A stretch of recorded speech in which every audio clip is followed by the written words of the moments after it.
Welcome to Cloud AI.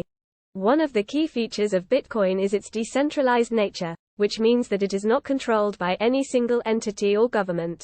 Against the backdrop of turmoil in the banking sector, Bitcoin has rallied impressively in recent weeks, once again prompting the idea that a decentralized alternative is becoming ever more relevant given the nature of the fiat system.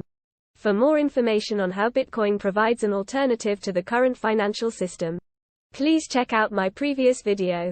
There is a link in the description below. The notion of a trustless system, that is decentralized in nature and cannot be controlled by any single entity or government, and that gives users the ability to transact directly with one another without the need for a middleman, can be especially important not just for people who live in countries with unstable or unreliable financial systems, but also in countries where the fiat system is perceived as being stable. In a recent discussion, Breedlove and Erik Cason discussed the role that Bitcoin plays to the concept of sovereignty. Throughout the discussion, the conversation centered around the effects of the fiat system on personal liberty. Here is what Erik had to say in relation to Bitcoin as an alternative to the current financial system. The first encounter, we're like, big deal. It's magic internet money. Who cares? Right.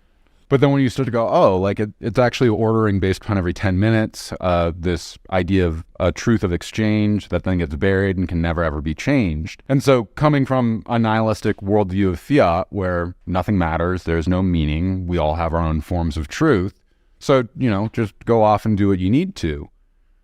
Discovering again that there actually is the capital T truth, and that there are things of permanence in this world, I think for most of us ends up becoming an event in our lives where we could say it's transcendental in the way of that we go, oh, like truth does have meaning. It's revelatory.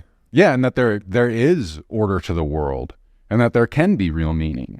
And then I think like it's also that so magic internet money is going to save us from like the evils of fiat and that stuff. Like ha ha ha ha, like look at it.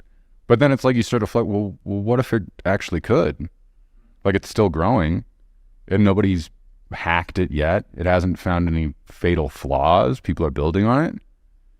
What if Bitcoin actually could be that answer? Whoa. And like now you start to actually open up to the real possibility that maybe this thing not only does it have meaning, but maybe it's one of the most meaningful things we've ever encountered. Maybe it's the event. Yeah.